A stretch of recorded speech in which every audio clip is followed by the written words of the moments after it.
টাই ব্রেকারের আগে কেন হঠাৎ ব্রাজিল স্কোয়াডের বাইরে চলে গিয়েছিলেন ব্রাজিল কোচ ডরিভাল জুনিয়র? ডরিভালের এমন কাণ্ডে ক্ষুব্ধ বিশ্বের কোটি ব্রাজিল সমর্থক। এমন এক হৃৎপিণ্ড কাঁপানো ম্যাচে কোচের কি কোনো মাথা ব্যথা ছিল না? লাস ভেগাসে উরুগুয়ের কাছে হেরে কোপা আমেরিকা থেকে বিদায় ঘণ্টা বেজেছে ব্রাজিলের, যেখানে সেলেসাওদের হয়ে দুটি বাজে শটে কপাল পুড়িয়েছেন মিলিতাও ডগলাস। অবশ্য টাই ব্রেকার শুটের আগেই নজর কেড়েছিলেন কোচ ডরিভাল জুনিয়র, কারণ ফুটবলাররা যখন গোল হয়ে পরিকল্পনা আঁটছিলেন তখন তিনি দলীয় বৃত্তের বাইরে দাঁড়িয়েছিলেন। কিন্তু কেন? এর পেছনে রহস্যের কারণ কি ছিল? তাই নিয়ে এবার মুখ খুললেন ব্রাজিল কোচ ডরিভাল জুনিয়র। বিস্তারিত থাকছে প্রতিবেদনের বাকি অংশে। পরবর্তী ম্যাচ শেষে সেটি ব্যাখ্যা দিয়েছেন এই ব্রাজিল কোচ। যুক্তরাষ্ট্রের অ্যালিগ্যান্ট স্টেডিয়ামে তখন টানটান উত্তেজনা, কারণ ম্যাচের ফল আসেনি পুরো 90 মিনিটেও, যার নিষ্পত্তিতে সবাই ট্রাইব্রেকারের পেনাল্টি শুট আউটের দিকেই তাকিয়েছিল। ওই সময় কোচ ও খেলোয়াড়দের মধ্যে পারস্পরিক মিতক্রিয়া গুরুত্বপূর্ণ ছিল, কারণ তখন চরম স্নায়ুচাপে ভোগেন ফুটবলাররা। তা কাটিয়ে ওঠার পাশাপাশি কৌশল বাতলে দিতেই সেখানে মুন্সিয়ানা দেখানোর কথা কোচের। অথচ কোচ দরিভাল অবস্থান করেছিলেন ব্রাজিল স্কোয়াড থেকে দূরে।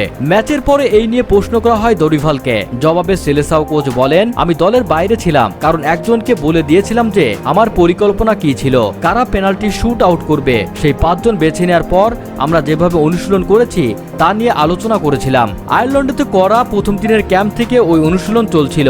আমরা জানতাম সম্ভবত এরকম কোনো সুযোগ আসতে যাচ্ছে, কিন্তু দুর্ভাগ্যজনকভাবে তখন রদ্রিগো মাঠে ছিল না। সে ওই 5 জনের একজন। দরিভাল যখন এমন কথা বলছেন তখন রদ্রিগোর বদলি হয়ে মাঠ ছাড়ার বিষয়টিতে মনোযোগ দেওয়া যাক। ম্যাচের 87 মিনিটের দিকে তাকে তুলে নেন দরিভাল। রদ্রিগো, ব্রুনো, গুইমারেসের বদলি হিসেবে মার্টিনেল্লি ও অ্যানফিলিসনকে নামানো হয়, যদিও তাদের কাউকেই ব্রাজিলের নেওয়া প্রথম 4টি শুট আউটে দেখা যায়নি। প্রথম শটে মিস করেন এডার মিলাতাও, এরপর অ্যান্দ্রেস পেইরা এবং গাব্রিয়েল মান্টিয়েলো সফল শটটি নিলেও গোলবারে মেরে বসেন ডগলাস লুইস। ট্রাইব্রেকারে হারের পর ব্রাজিল কোচ বলেন, কিন্তু মাঠে যারাই শুট করার পজিশনে ছিল তাদের অনুশীলন ও প্রস্তুতি ছিল আগে থেকেই। জয় পেতে হলে কোনো দলকে ভুল করতেই হতো। দুর্ভাগ্যজনকভাবে সেটাই আমাদের সঙ্গে ঘটল এবং টুর্নামেন্ট থেকে ছিটকে গেছি। ব্রাজিলের দুটি ব্যর্থ শটের বিপরীতে উরুগুয়ের একমাত্র দোষে গিমেনেজের শট ঠেকিয়ে দেন গোলরক্ষক অ্যালিসন বেকার। বাকি 4 শটে সফলভাবে শেষ করে উরুগুয়ে জিতেছে 4-2 ব্যবধানে, যেখানে ব্রাজিলের বিদায় ঘটেছে আগেভাগে এবং সেমিফাইনালে কলম্বিয়ার মোকাবেলা করতে যাচ্ছে উরুগুয়ে। আরেক সেমিতে আর্জেন্টিনা কানাডা মুখোমুখি হবে। বন্ধুরা, এই ভিডিওতে আপনার কোনো মন্তব্য থাকলে নিচে কমেন্ট বক্সে লিখে পাঠান। ভিডিওটি দেখার জন্য ধন্যবাদ।